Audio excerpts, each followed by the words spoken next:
All right, guys, thank you so much for your patience. Can everybody hear me? If you can, type in your chat function to let me know, and we will get started just as soon as everybody can hear me.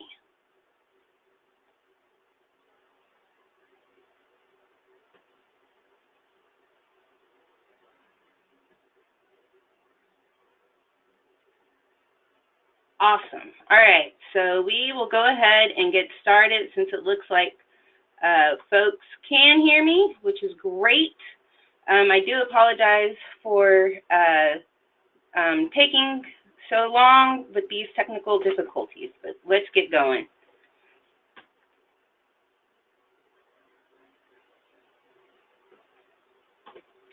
Okay. Just 1 second. Bear with me, guys. So sorry.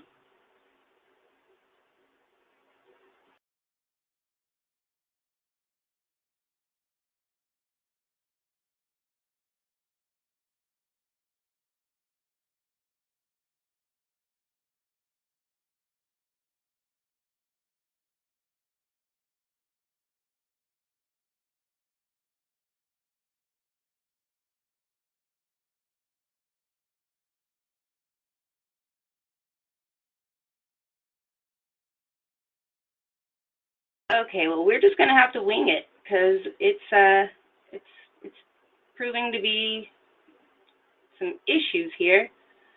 So, I'm Tamara Babbitt. I'm the Training and Technical Assistance Coordinator with the Oklahoma Coalition Against Domestic Violence and Sexual Assault. And our mission is to organize and mobilize member programs to prevent and eliminate sexual and domestic violence and stalking in the state of Oklahoma and in Indian country. So with this training, actually, for the Ethics for Victim Service Providers, excuse me, we'll have to acknowledge that this training is based on the National Victim Assistance Standards Consortium model of ethical standards created in 2000 by the Office for Victims of Crime at the U.S. Department of Justice. And the Oklahoma Coalition Against Domestic Violence and Sexual Assault gratefully acknowledges the Office for Victims of Crime, Office of Justice Programs, U.S. Department of Justice, for allowing us to reproduce in part or in whole the training entitled Ethics in Victim Services, U.S. Department of Justice, Office of Justice Programs, Office for Victims of Crime, under grant number 95-MU-GX-K002, released in 2009. Okie doke. It was a mouthful, and there's a source you can check out at your leisure. So for today, this is what we will be going over. We are going to re-emphasize the importance and legal obligation victim service advocates have to every client that receives their agency services and the professional standards their clients should expect to receive. So what we will do today in this brief amount of time that we have now due to the technical difficulties, we are going to explore and understand common ethical conflicts, recognize when a person is acting in an ethically questionable way, and use a standard decision-making process when an ethical dilemma arises. For all the CDS VRP advocates who are on today for certification renewal, secret word is accountability. Accountability is the secret word. So a little bit about the National Victim Assistance Standards and the consortium that created these models that we're going to be talking about today. The National Victim Assistance Standards Consortium was created in 2000 with the purpose of developing model standards of conduct for the field of victim assistance and holding victim assistance providers to greater accountability. Accountability, that word again. Consortium researchers researched existing standards in the victim assistance and similar professions. They polled the field of victim assistance and utilized the expertise and experience of a representative and diverse core of victim assistance professionals. Excuse me. So what are ethics? Moral principles are the foundation of ethics, which is a professional discipline dealing with standards of right and wrong. Ethics also safeguard the reputation of the profession, protects the public from exploitation, and furthers competent and responsible practice. And so for our purposes, the foundation for the Victim Assistance Code of Ethics stresses the values of client autonomy, privacy and self-determination, objectivity and abstention from abuse, honesty and equity of service, compassion and respect for individuals, social responsibility, confidentiality, working within one's range of competence. So the ethical standards of the consortium, these are the sections that they stress and what we will be talking about. It's going to be in 5 sections. So we have the scope of services, which means the professional activities enumerated by the service agency, coordinating within the community, which means we want to collaborate between systems, direct services, the relationships between service provider and the client, administration and evaluation, so monitoring the activities and those relationships. And then finally, we will discuss some decision-making and steps to do it more consistently. So the scope of services. What are the standards for scope of services? Excuse me. So the victim assistance provider understands his or her legal responsibilities, limitation, and the implications of his or her actions within the service delivery setting and performs duties in accord with laws, regulations, policies, and legislated rights of persons served. So what does that mean? Well, many agencies do not provide this type of training and expect service providers to gain this knowledge on their own or on the job. So if you don't have enough information or knowledge about the subject matter, do your due diligence and find the information and get the information and ask for that information, right? But we will talk more about this in a little bit. Ethical standard 1.2 of scope of services, the victim assistance provider accurately represents his or her professional title, qualifications, and or credentials in relationships with persons served and in public advertising. So just need to make sure if you have the credentials, you disclose that, you let that be known. If you don't advertise false credentials. Don't lie on the resume type thing, right? The professional and educational credentials of victim service providers that pertain to their positions should be disclosed in order to avoid misconceptions about the role in the context of service to the victim or their responsibilities to the agencies and their colleagues. Can be a real sticky mess for portraying yourself as having more information, knowledge, credentials than you do, because that will put somebody's life or people's lives in danger. Not only that, but implicate the agency. 1.3, the victim assistance provider maintains a high standard of professional conduct. So what does that mean? Maintaining your professionalism. Really, this means that providers must not only avoid improper behavior, but avoid even the appearance of impropriety. So that means maintaining that high degree of professional conduct. Providers must not use their positions to obtain special favors, privileges, advantages, gifts, or access to services that are unrelated to agency interests or that serve them personally. So this is where you can get into issues of conflicts of interests, right? Moreover, providers must distinguish between agency and personal points of view and refrain from communicating a personal viewpoint as if it were agency opinion.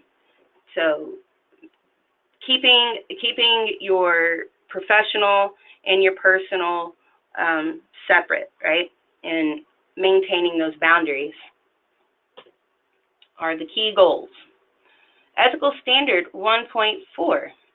The victim assistance provider achieves and maintains a high level of professional competence, i.e. continuing with continuing education and training opportunities and professional development opportunities, taking full advantage of those things to maintain your information and best standards and practices for applying the information that you're learning. Achieving and maintaining professional competence serves the interests of the victim, the field of victim services, and victim assistance providers. So providers must keep informed of new pertinent developments within the field. This includes research findings, statutory guidelines, and other policy changes at the state, federal, and local levels. It also means that you are recognizing the need for supervision or consultation and providing appropriate referrals when necessary if you don't have that information, knowing how to get it, where to seek it out, and who has it. It's all part of maintaining that professional competence. The next one, the victim assistance provider who provides a service for a fee informs a person served about the fee at the initial session or meeting. I think that's kind of, that's pretty obvious. You don't want to catch anybody off guard, but I don't know how relevant this is since most of the services that are provided are free.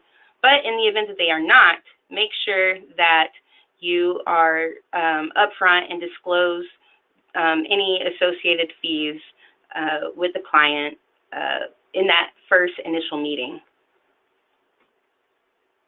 So moving on to coordinating within the community, which means we want to be collaborating between the systems.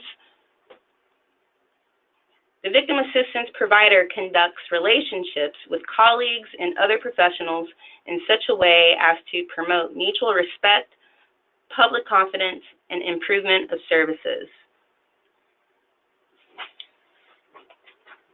So I always want to make sure that we are communicating and not working within our own silos and talking amongst ourselves to try to find the solutions to the community problems that we're all trying to tackle.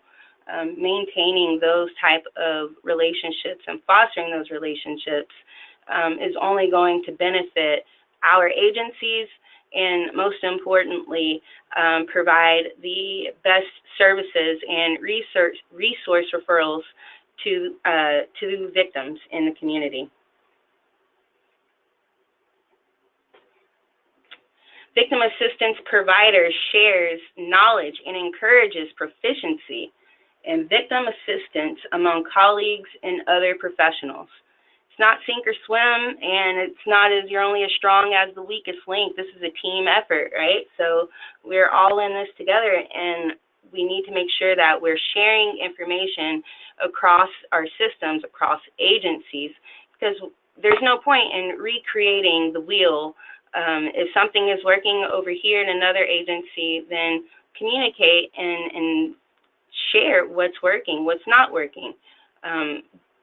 Things that are benefiting your clients in your communities.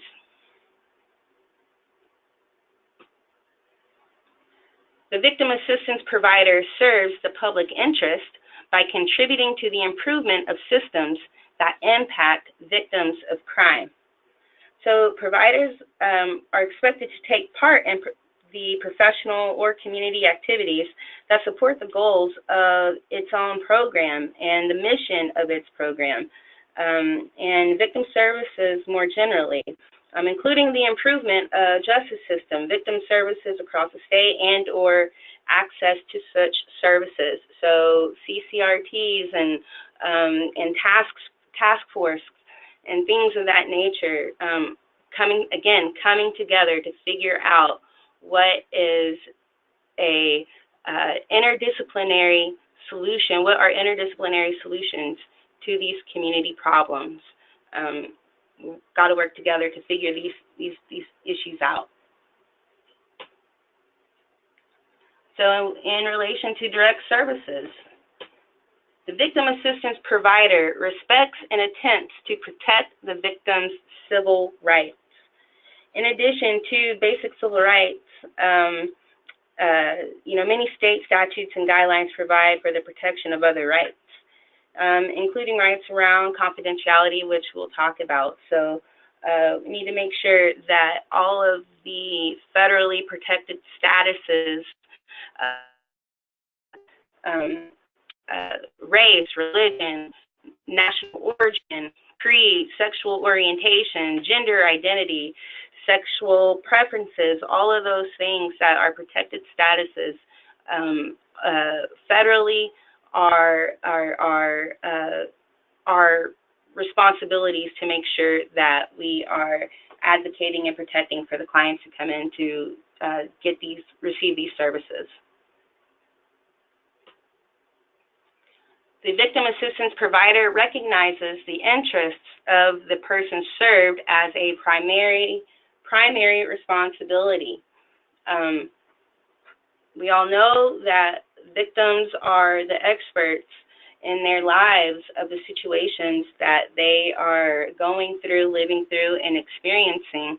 And it is one of the main priorities is their safety, well-being, and making sure that they are free from harm and in a safe place. And it's our job to make sure that we can connect the folks to these services to ensure these things that we are tasked with providing them.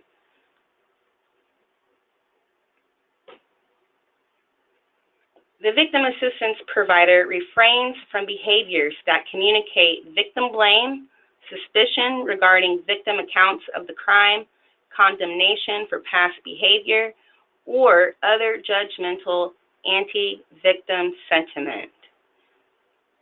I feel like that one is pretty self-explanatory. Victim blaming, bad. Not believing a victim, bad. Using accusatory tones and being dismissive of victims' stories or accounts, bad. Not the way to build trust and establish a rapport with the victim in order to get them to safety. Those type of behaviors are only going to further hinder folks coming forward to seek out services and therefore keeping them in lines of danger. So make sure that when you're communicating that we're doing that in a trauma-informed, kind, compassionate, empathetic manner. The victim assistance provider respects the victim's right to self-determination. Again, the victim is their own expert in their situation and unique experience. And it's our job to respect that and to let them know of the help and resources that are available, but it's never the position of an advocate or a service provider to dictate what a client or victim must do, should or must do, needs to do. They need to feel empowered to make those types of decisions and have that type of self-autonomy. The victim assistance provider preserves the confidentiality of information provided by the person served or acquired from other sources, before, during, and after the course of the professional relationship. So don't go spilling the beans, pretty much what that is. Need to maintain that confidentiality again because you have established trust and a rapport with a victim. They have come to you for that support and needing that advocating on their behalf. So maintaining that confidentiality throughout the entire process and the extent of the relationship is going to be critical, excuse me, it's going to be critical to maintaining that trust that the advocate and the client have established. The victim assistance provider avoids conflicts of interest and discloses any possible conflict to the program or person served, as well as to prospective programs or persons served. I feel like that one is also pretty self-explanatory. We've kind of already touched on it, but conflicts of interest can arise as a result of past professional relationships, either within the current position or throughout some past employment. Previous relationships, be they familial, professional, personal, or business, with individuals who come to a victim assistance provider for services create potential conflicts of interest. So providers who have survived a crime and as a result have entered the field of victim services may at times be tempted to refer to their own victimization during the counseling relationship with another victim. It's understandable, but the transfer of focus from the client victim's experience to the provider's experience can be considered another kind of conflict of interest. Victim assistance providers must be rigorous in their efforts to discern potential conflicts of interest and step down where conflict will lessen the quality of services they deliver. So that's kind of loaded, but just know if you even have a suspicion that you may have a conflict of interest, it's always best to disclose what that issue could potentially be with your executive director, and let that information be known, and you guys can work that out together to determine what the best course of action would be in that type of situation. The victim assistance provider terminates a professional relationship with a victim when the victim is not likely to benefit from continued services. So this kind of, obviously makes sense in its wording. It just sounds a little not so friendly in the way that it's worded here. So how I like to think of it is once it's been determined that a client is no longer going to best receive the services that are readily available at the program, that's when it's best to do a warm handoff to the appropriate agency or service provider that can provide the most appropriate services for that client.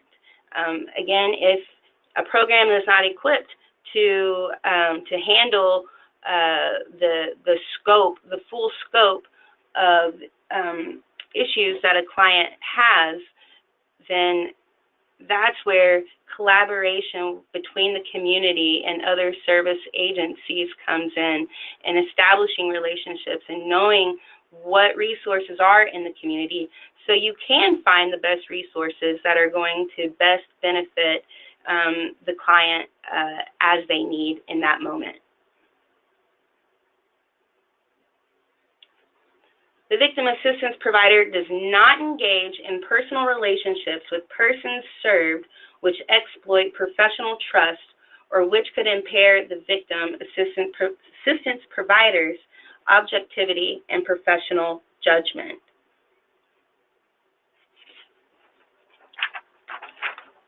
No getting involved with clients. Bottom line, that one's pretty self-explanatory. The dual relationships are sometimes difficult to avoid, particularly in the small and or rural communities.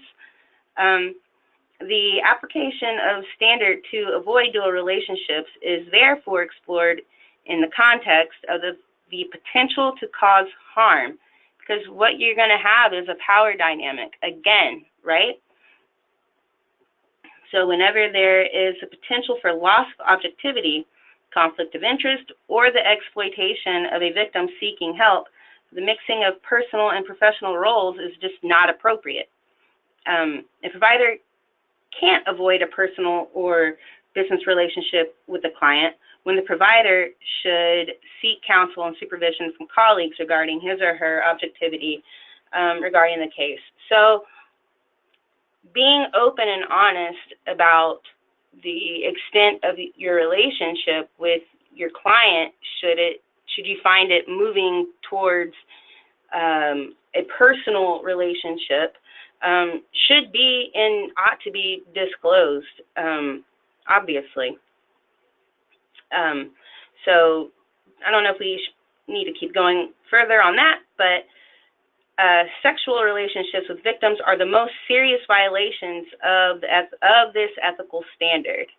So a provider should not behave in a way that verbally or physically indicates sexual interest towards current or former clients.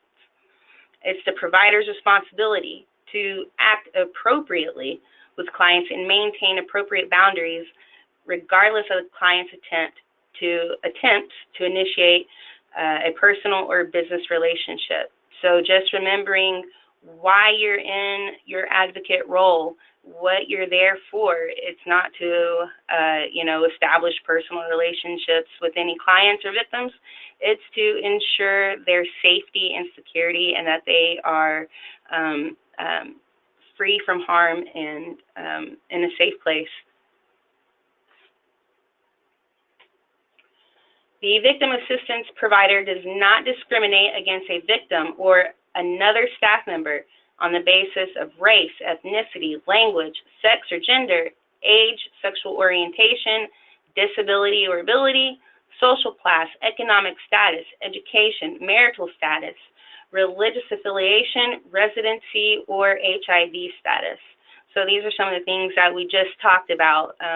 It goes a little further than just the federally protected statuses, but making sure no discrimination under any circumstances is ever appropriate response to a victim.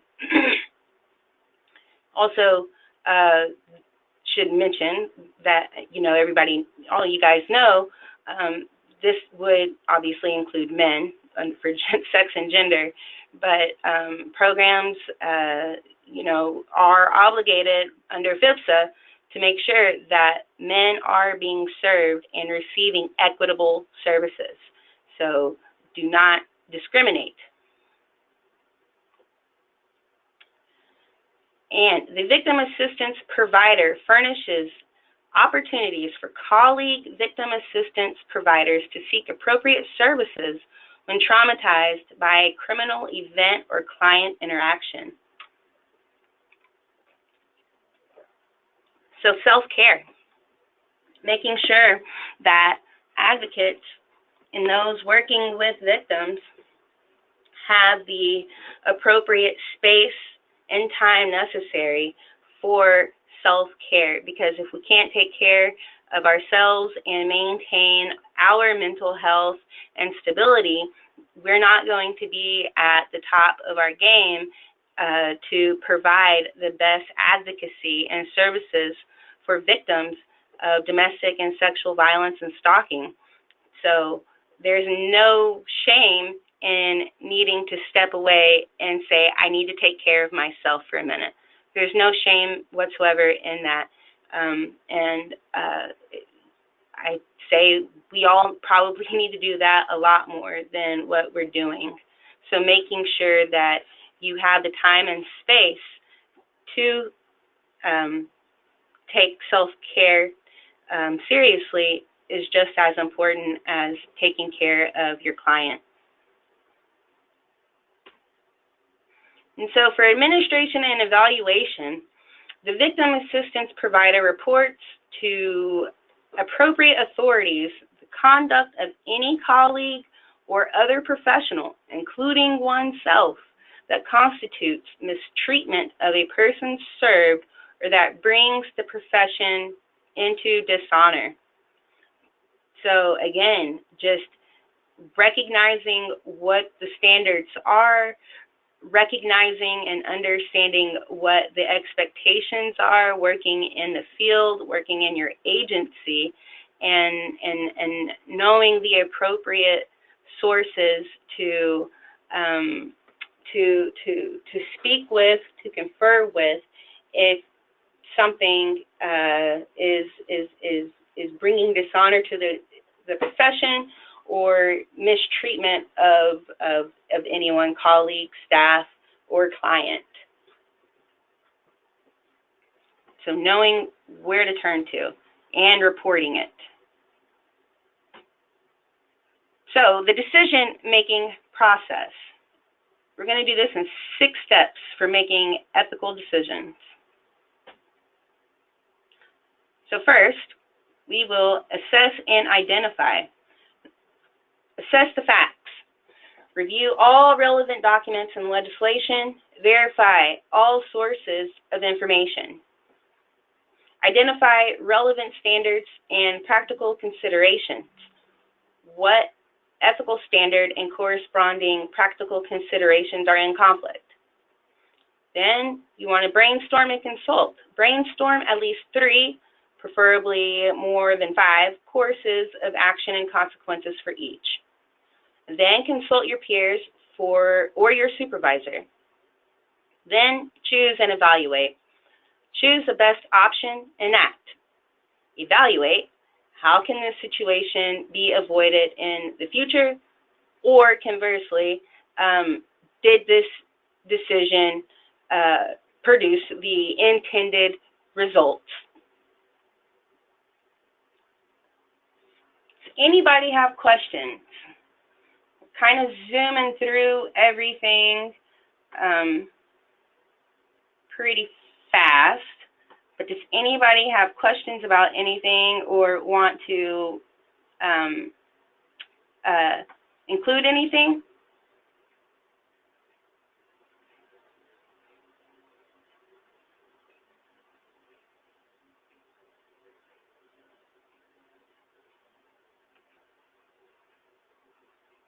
Okay, let's just keep going and then save it for just a bit.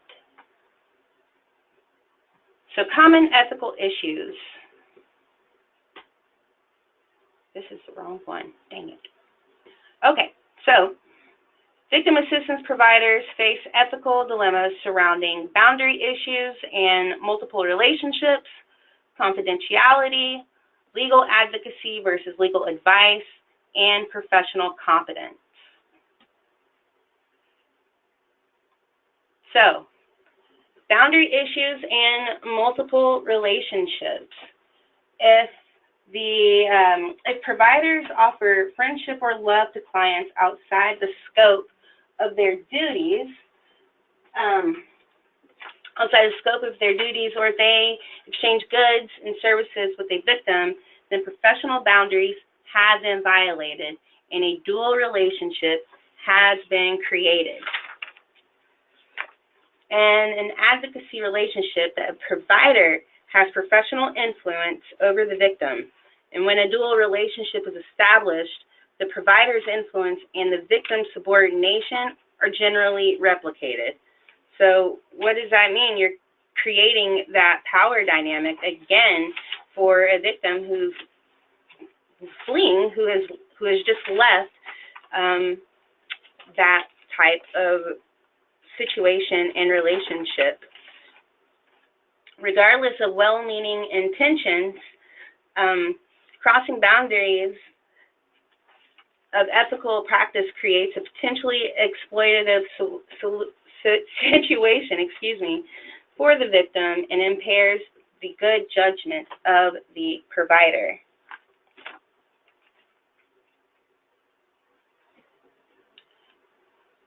So I realized in those technical difficulties, I did not upload the final presentation. So now we are just going to wing it from here on my hard copy of the presentation. So in confidentiality, we have, excuse me. So confidentiality is the foundation from which trust in the provider-victim relationship is developed and nurtured.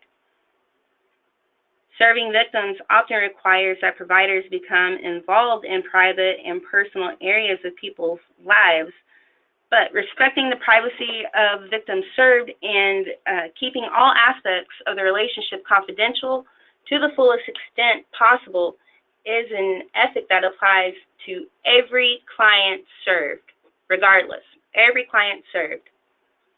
But, and here's the key thing, but confidentiality is not a guaranteed right in the victim services field, like in other professions, such as attorney-client privilege or psychotherapist patient privilege, those type of privileged communications. Some states have extended, by the way, most of the way, the psychotherapist patient privilege, the right of confidentiality to domestic violence and sexual assault victim service providers. So some states have it, some don't, where that communication is privileged. But even where the rule of confidentiality is established by state statute, there are situations in which confidentiality can and should be broken. It's the provider's duty to inform a victim of these exceptions at the beginning of the relationship, except in extraordinary crisis situations.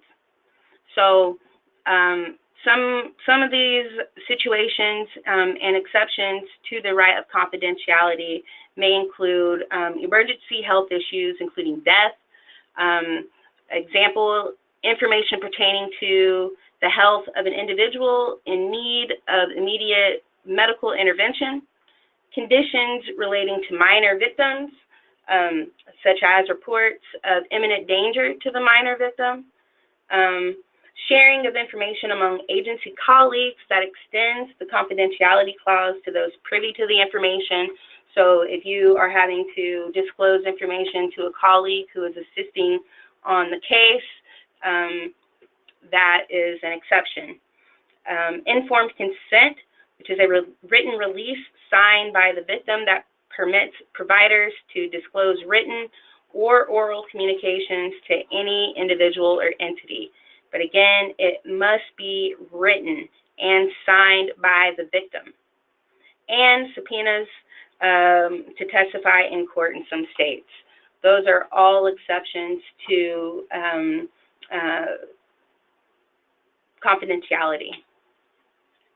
Are there any other exceptions that anybody would like to share? Just type it into your questions, and we will go over all of that just as soon as we finish going through these slides, and then open it up for conversation and discussion.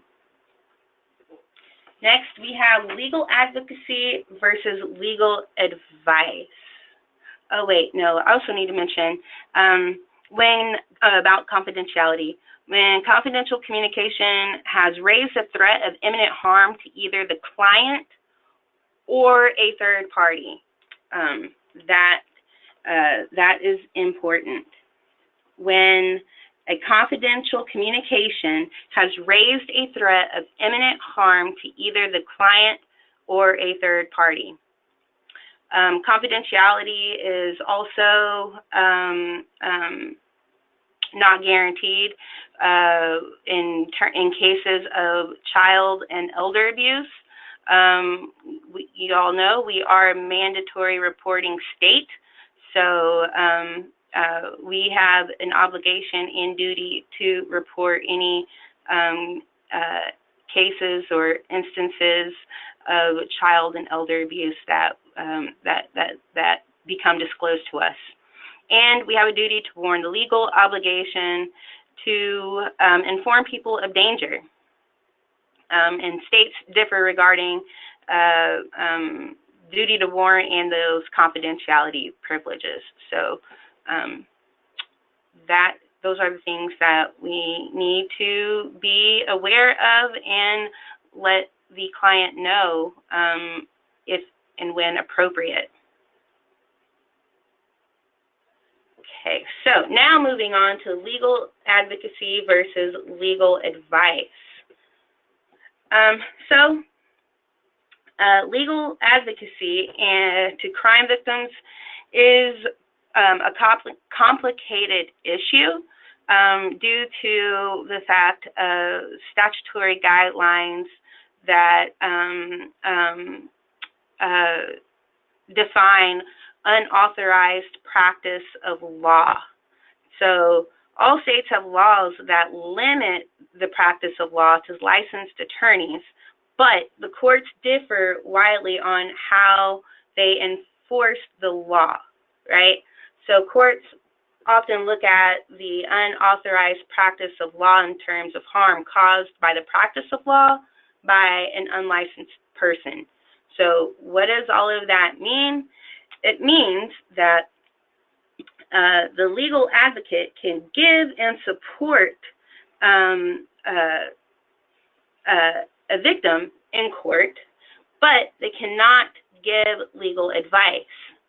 So many victims of domestic violence, we all know, pursue cases in court for custody and restraining orders without the services of a lawyer, and legal advocates often find themselves having to walk a fine line between helping and assisting and advocating for their client versus giving them legal advice.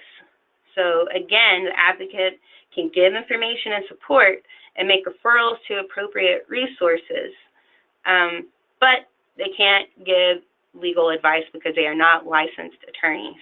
So some things to remember, things to help you remember not to give legal advice. Here are some phrases that you can use. I can't tell you what to do, but some of your options are ... I can't predict what will happen in your case, but the usual process is, or I know these choices are what you want, but which option do you think will move you closer to what you need? Another, I can never guarantee what the judge or the police or social services or what have you will do, but what typically happens is, or it's been my experience that women in similar circumstances to yours have done ... but you'll need to decide what will work best for you. So making sure that you are letting the client know what the options are, while also letting them know that every case and situation is different. No two judges are going to rule the same. No two situations are going to be identical in the whole process of receiving services, getting justice, all of those things. And so being upfront and clear about that is always going to be better than giving your client potentially false hope about something that may or may not happen, because the system just, it's not perfect, and it's not consistent across the board for everyone. And so when advocates find themselves saying things like you should, or what will work is, or if I were you, or it's time to do this, you need to blah, blah, blah, ... remind yourself to take a step back and figure out a way to rephrase that so that you're giving the choice to your client. You are empowering your client to make their own decision about the direction of their life. You are empowering that person to to decide for themselves and giving them something that they probably haven't had in quite some time.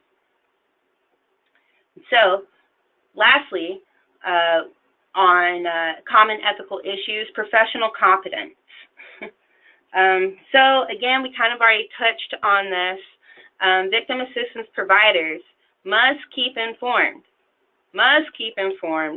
on the new trends and pertinent developments within the field, again, including research findings, state, local, federal, statutory guidelines, policy changes, public policy, know what's going on within the community, and seeking out professional development opportunities and trainings and things like that, because being competent also means providers recognize when the need for supervision of other types of consultation arises. You are putting into practice what we're trying to, what we're teaching and hoping and giving to the clients that come in and receive victim services.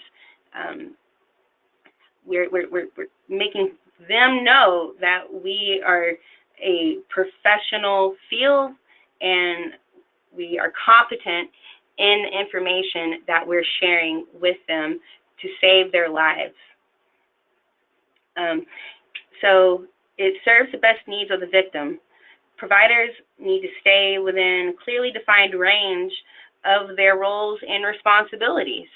Again, making sure that if you have the credentials, you have the expertise and the knowledge, great, shout it out, make sure that you are, giving the most accurate information within your role and position in your agency. But if you don't have those credentials and the experience or the education or what have you, and you're not quite in a position of authority to give some of this information, it is your responsibility to find someone who has the information and can accurately get it and portray it to the client. Providers also need to be familiar, again, with community resources, including the provider's allied professional contacts in the service area. So this is, again, getting out of our silos and knowing what community resources are available that provide resources outside of the scope of our service agencies. When a victim no longer benefits from the services the victim assistance provider has to offer, the services are no longer relevant to his or her needs. And that professional relationship between the client and the service provider should then turn into a warm handoff to the most appropriate community service provider that is, again, most appropriate for the needs of the client that you were serving and are no longer able to serve because their needs are outside the scope of your services. But on the other hand, providers are strongly encouraged from terminating a relationship with a victim in order to pursue business or professional, personal relationship with the victim. So kind of circling back around to not blurring the role and a position of the service provider with the client. Ethical standards provide general guidelines for understanding the ethical dilemmas such as the dual relationships, confidentiality limitations, unauthorized practice of law, and maintaining professional competence. So when ethical codes come into conflict in the provider's service to a client or among intra-agency service providers or allied professionals, there may be many ways to resolve the dilemma.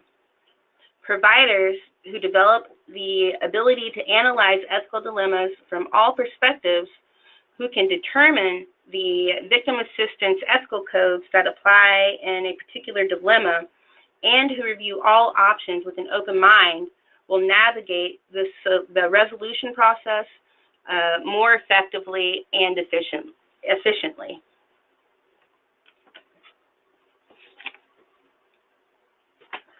So those are the standards from the National Victim Assistance Academy. Now that I've kind of talked y'all's ear off, why don't we go over some scenarios? And again, this is not the final version because I was having those technical difficulties, but we're going to go over some scenarios, and again, you guys jot down what you think, and we will discuss. Again, if I can get these to show up. So, first scenario. Joe, a woman who is trying to leave her violent husband, asks Betty, the victim assistance provider at a local domestic shelter, to help her find a place to stay for a while. The shelter has been filled to capacity the past 2 weeks. Betty's friend has a vacant garage apartment. After checking with her friend, Betty offers the apartment as a safe place for Joe and her 2 young children to stay until everything is settled. Is this ethical? What do you guys think?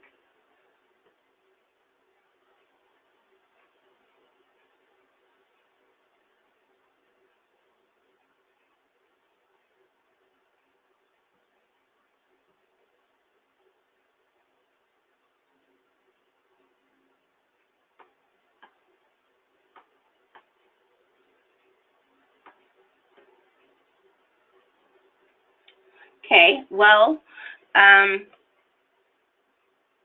let's see. Let's give you guys a couple more minutes.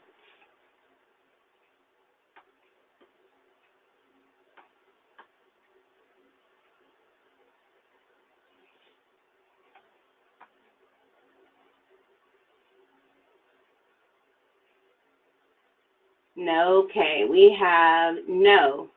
No, it's Felicia Bowman says no. Hillary says no, it's blurring lines. No, she is staying at her friend's place. She should have found another shelter. Okay, we have Patricia Ralston say the garage apartment not guaranteed for safety. You guys are right.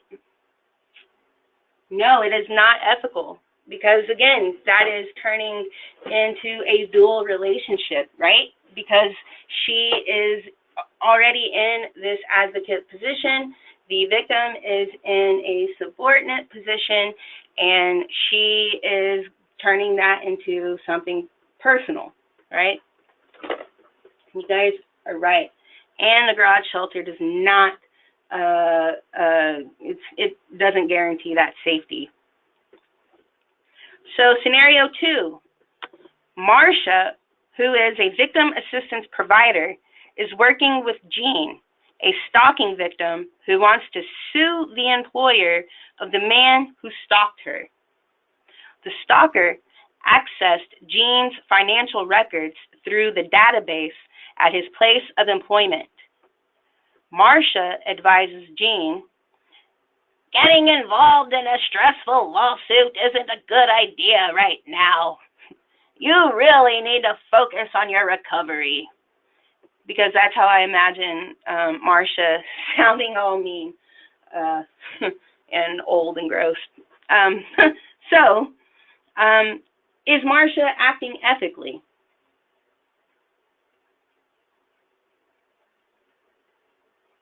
Okay, we have no, Marcia is getting legal advice. No. Angela Hoover says, no ma'am. Do not give personal advice. And no. That's right. Marcia is not acting ethically for the reasons that are stated. Sandra says, no position of power to advise. No, only advocacy, said Patty. You guys are right. Also, she's stressing what she really needs to do. And again, those are the things that we've discussed that aren't the best way to empower the client and giving them self-determination. Giving legal advice, not good and not ethical. Okay, third scenario. Kevin, a victim assistance provider, has been working with Heidi for a couple of months. She recently moved to a different town to get away from her abusive boyfriend, and she has asked Kevin not to share her new address and phone number with anyone. One day she calls Kevin. She is distraught and reluctantly discloses that she is thinking about suicide, but she begs him not to tell anyone. He explains that he is obligated to report someone who is suicidal and will give her contact information to law enforcement. Is he acting in an ethical manner? Is Kevin being ethical?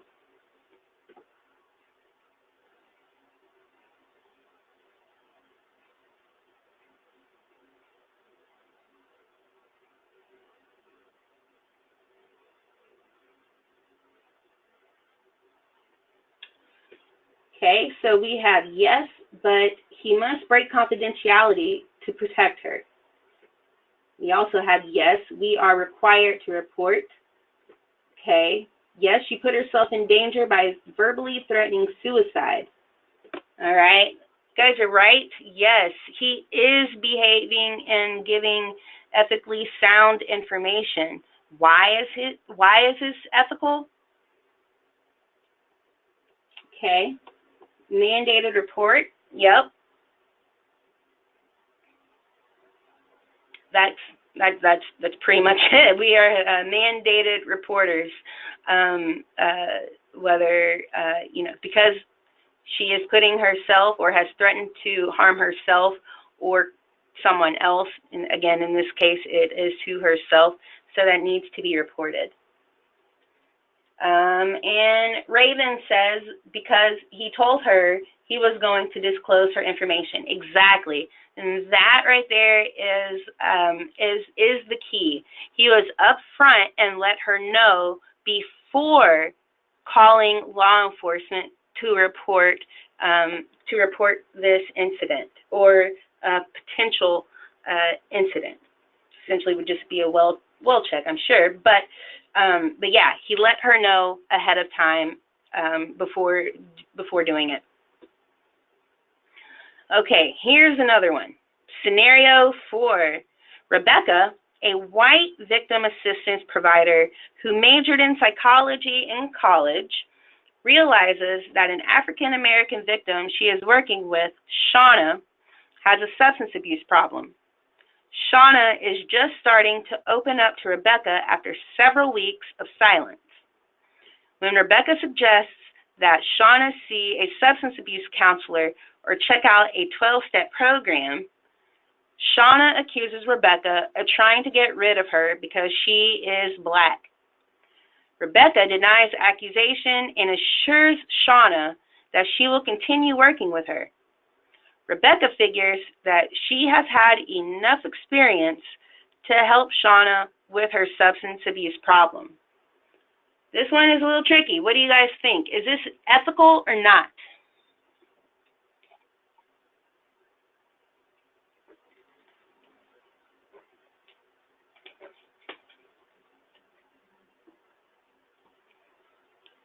Okay, let's see. What do you guys have? No. Aaron said no. Okay. Patty says, we have to know our limitations. Okay. Anybody else? Okay. Hillary says, no, she is uncomfortable with racism accusation. No, she is not, unless she is certified to do alcohol and drug counseling. Okay. Yes, to refer, no to not continue to provide services. Okay. She is recognizing that her expertise is what her expertise is and wanting to refer to another person. Okay. Angela Hoover says no because she's an advocate, not a practicing therapist. She is also crossing boundaries.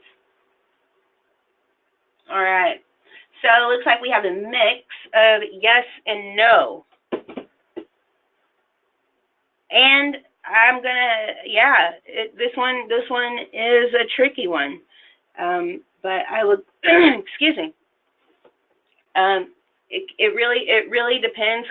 But working with the information that we do have, Rebecca only majored in psychology in college, so she does not have the credentials as a licensed therapist or a counselor, right? So that's a check against her right there. We have the issues of race again, that someone mentioned that she was uncomfortable with the accusation, not necessarily unethical to be uncomfortable with that, but that does play a role, obviously. And so I agree with what someone said just a second ago, that on one hand, yes, she is responding in an ethical manner by giving her the information and resources for a substance abuse program because it is out of the scope of her expertise. Is she being ethical and continuing to work with her in this same manner? Well, we don't really know based on this example. Is she going to continue working with her as an advocate, or is she working with her in terms of her substance abuse issues? We don't know. But if she's working with her in terms of providing advocacy, yes, she's not doing anything wrong. She's working with her in a manner to address her substance abuse issues. Yes, she is, because she's not licensed and she's not a counselor.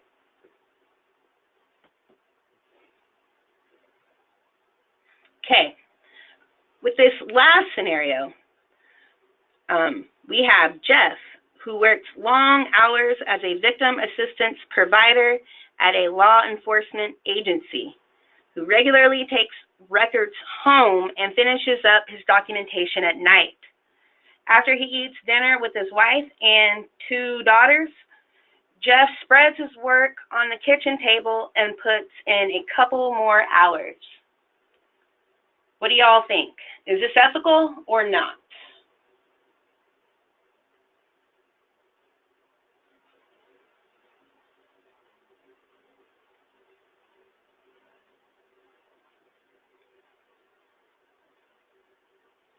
All right, we got some answers coming in. No. Someone said no, he should not be taking client info home and spreading out for others to see. Okay, wrong. Yep, exposure of confidential records. Yep. Nope. Files should be kept in-house and in locked cabinets. No. Breach of confidentiality. No.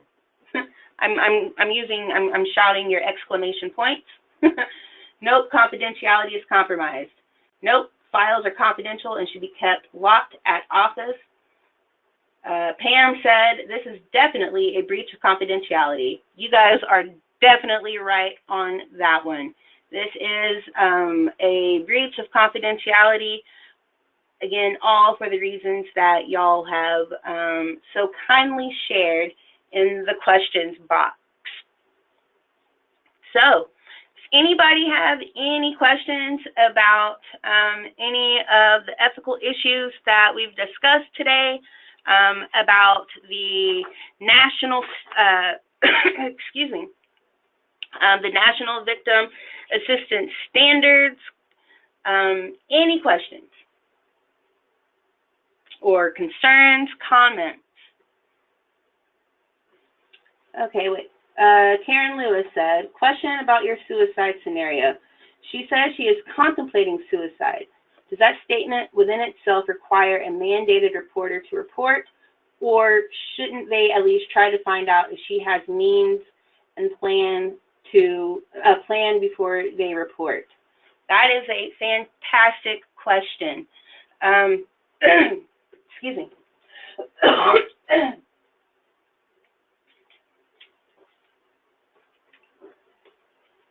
So, in terms of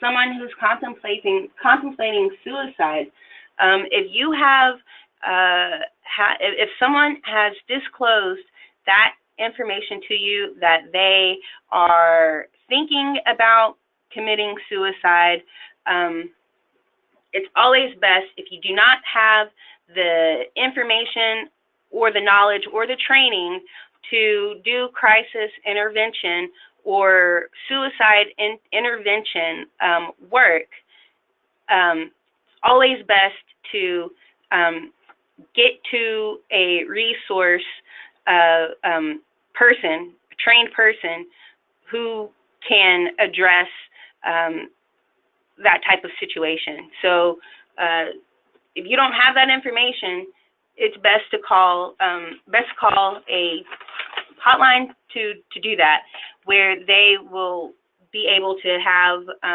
more information and resources to provide to the client, if that makes sense. But if someone is threatening to hurt themselves or others, then yeah, we have the ethical responsibility to report that. If you have serious inclination that this person is a danger to themselves or to others, you have an obligation to report that. Now, if you don't think that it's something that is as urgent and necessary, or it's just a cry for help, and you don't have that information or training to provide that suicide intervention or prevention, then I would call the National Suicide Prevention Hotline and do that, get that type of assistance. Did that answer your question?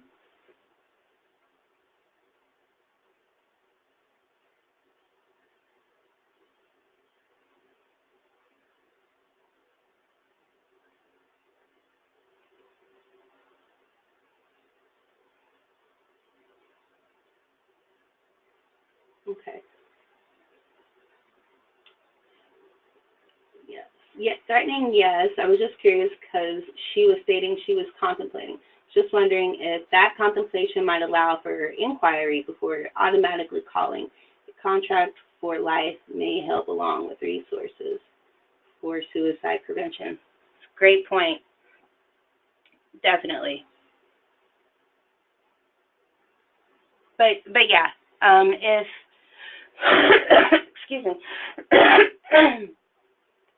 Yes. So if you have that have that feeling that they are in a serious crisis and are a danger to themselves, whether it's just them stating that they're contemplating. Usually, if someone is contemplating, they're not going to have a full out plan of action. It's just in that contemplation phase, which is still enough to cause alarm and want to follow up on that feeling that you have, and again, reaching out to professional or certified crisis or suicide intervention prevention specialists. It's always going to be a great resource and tool to have in those type of situations where you may not be comfortable or know whether to call authorities right then and there. So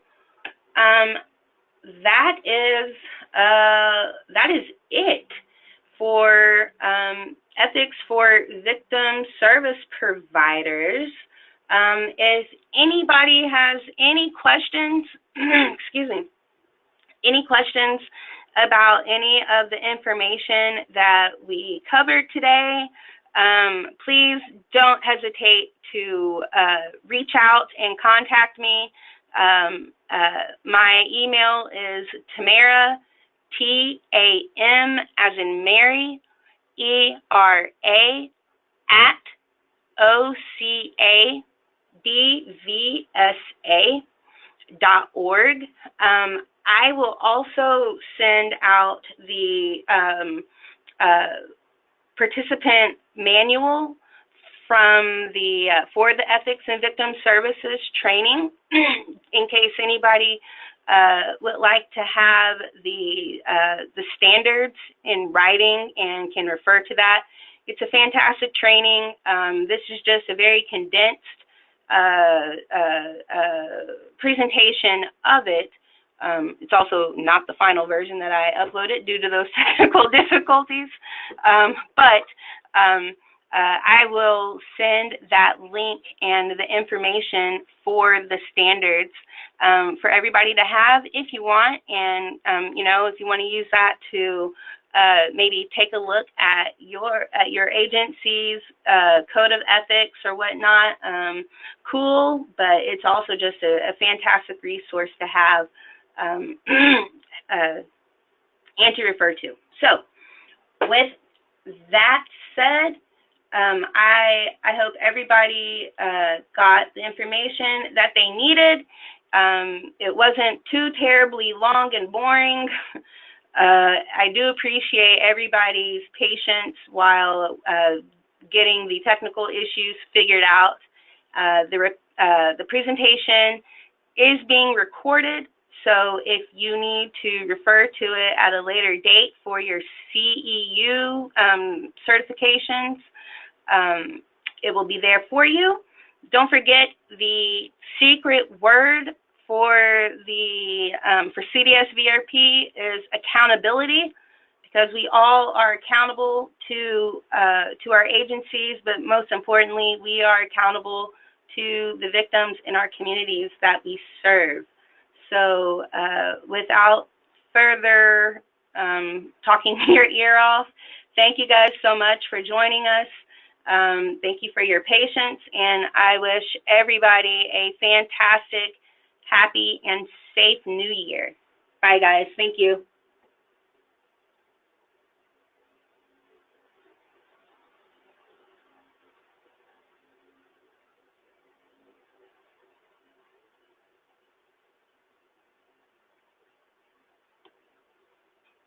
Oh, okay, hold on. Just kidding.